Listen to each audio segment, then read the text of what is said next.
before I bring him up, I do want to let you know your first booked headliner for stand-up comedy is coming Sunday, February 22nd, 3rd, whatever that day is. But she's Naomi Cavarani from New York City. She's incredible. I've been trying to get her here for a long time.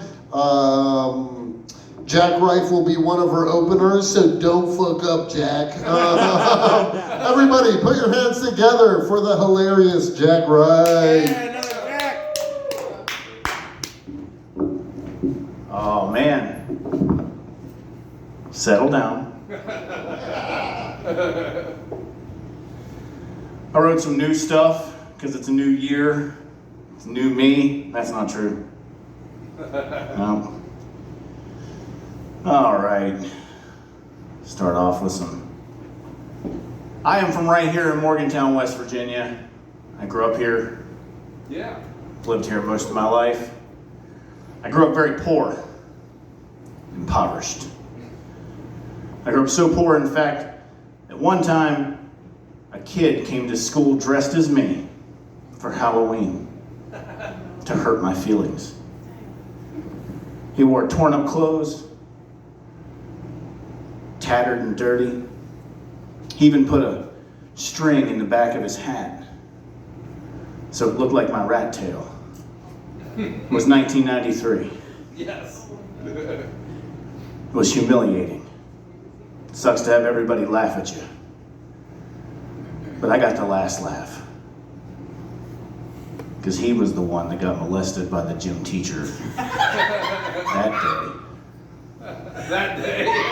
That day.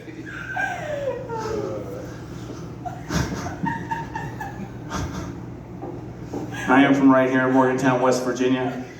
West Virginia is almost heaven. Do you know why they call it almost heaven? Why? Somebody's probably got Narcan. Yes. Almost. Almost.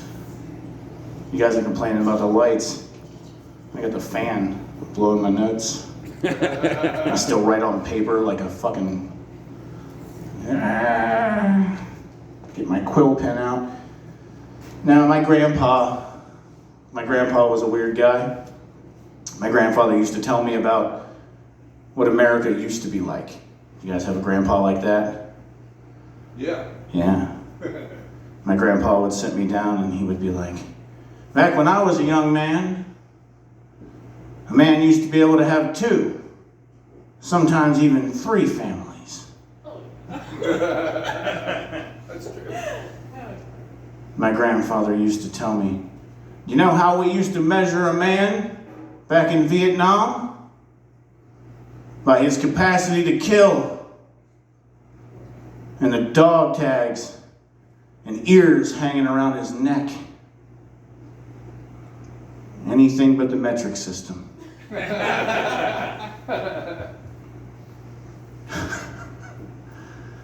Oh man. Sometimes I like to volunteer with some underprivileged kids, and I teach them baseball. I'm a pretty good coach. These kids were playing a game. They were down by 2 runs. So I gave them a pep talk. I said, nobody wants to adopt a loser. Yeah. They are undefeated. I'm really good at giving pep talks. I'm really good at sports stuff. I got a friend, growing up, he wanted to be a professional basketball player. He was really good. And when it came time to tell him that he wasn't going to go pro, his family decided since I was his best friend, I should do it. I broke it to him as gently as possible. I told him, you're never going to walk again.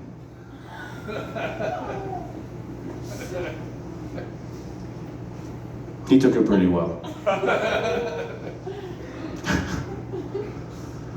Being a kid in West Virginia is pretty weird. Yes.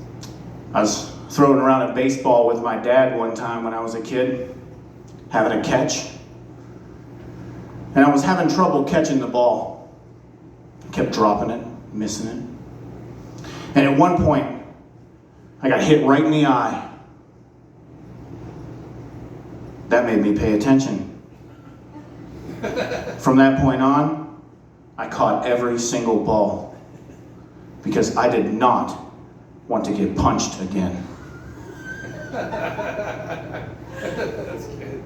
I was good at baseball though, my dad made sure. Oh man. One time when I was a kid, I had a friend.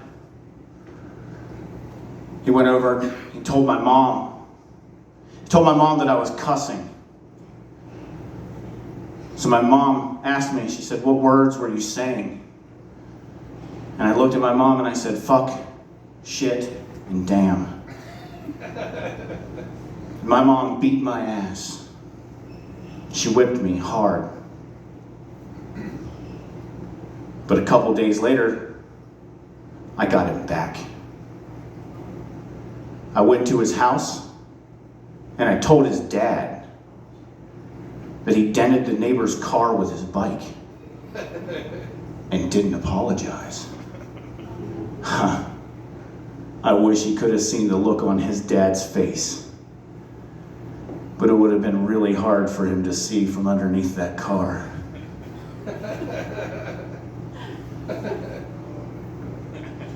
Snitches get stitches. Oh man, yep.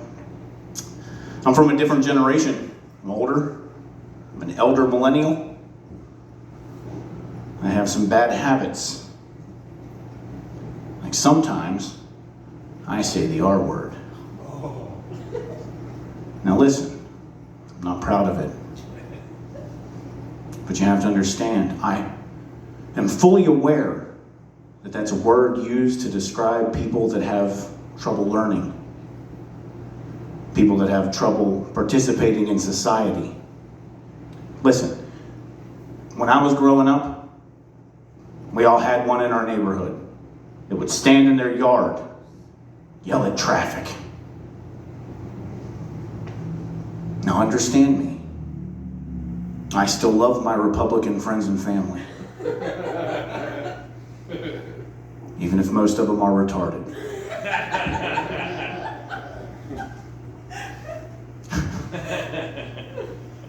All right, that's pretty good. Feel like we landed that plane. Yeah, we do a couple more here. I'm a sensitive guy. I'm not religious, but I'm sensitive. Casey knows that. I'm a sensitive guy. Like the other day, a fortune cookie made me cry. It said, "If not you, who? If not now, when?" Has anybody ever stapled a fortune to a suicide note?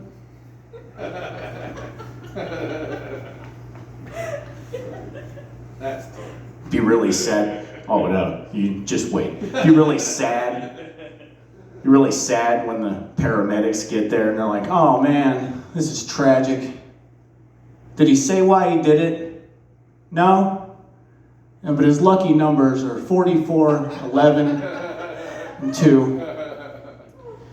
Time of death, 11:44. Hey, look at that. I wonder what the 2 is. Well, he shit his pants. That's the 2. Introspective. I told that joke. I told that joke in Pittsburgh, and a lady came up to me. This was her posture. She looked at me and she said, "Suicide is never funny." I don't know. Maybe. What if you went to Paris? You climbed all the way to the top of the Eiffel Tower. You jumped off and said, "We." That's funny in 2 languages.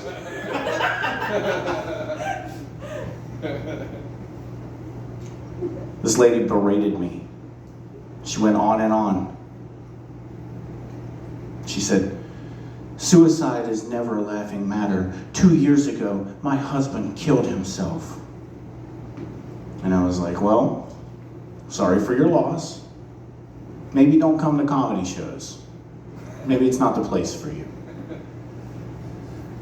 And she said, well, you apologized because I complained. You didn't apologize for what you said. Yep, that's right. And she continued on. So I stopped her. And I said, let me ask you a question. How long were you and your husband together? She said, we were together for 15 years. I said, you were together for 15 years? That's amazing. It's wonderful. It's unbelievable. Because I've been talking to you for 2 minutes. And I'm already ready to blow my fucking brains out.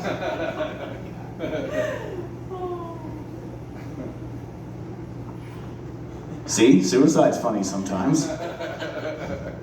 All right, we're gonna end on this one. This is a new one I wrote. Okay, so it was actually the same lady. Funny enough, it was the same lady who told me. She said, "You talk about a lot of really terrible things in your act. You say a lot of really tragic stuff. What would you do if something you said actually happened? Like, you know that joke you have where your older sister dies in a house fire? What would you do if that actually happened? What would you do if your older sister died in a house fire?" And I really thought about it. I stopped and I thought. And I said, that would be awful. That would be terrible. That would ruin a perfectly good joke. Here's the joke. My older sister was in an abusive relationship with her boyfriend. So I offered to help her out. I said, I'll get you away from him. She said, no, I'm going to wait around, see how everything works out. And I said, that doesn't make any fucking sense. That's like if you were in a burning house and a firefighter got to you and said, we got to get you out of here right now. And you said, hang on a minute. I want to see how this pizza comes out. You would die in that house fire. You would have that coming. Now, I can tell that joke without any worry at all. Because it would be impossible for my sister, my older sister, to die in a house fire. Because just last year, her boyfriend beat her to death. All right, guys, my name's Jack Ray. Thank you very much. One more time for Jack Ray, everybody. Hey, guess what? It's not over. We have a treat. We have a very special treat for the night. Somebody is trying comedy for the very first time in their lives. So big round of applause. It takes a lot of guts to get up here. That's like the hardest part. So he's an employee here. He's a sweetie pie. He's in a honey bunch. Everybody, put your hands together for my good friend, Casey Williams.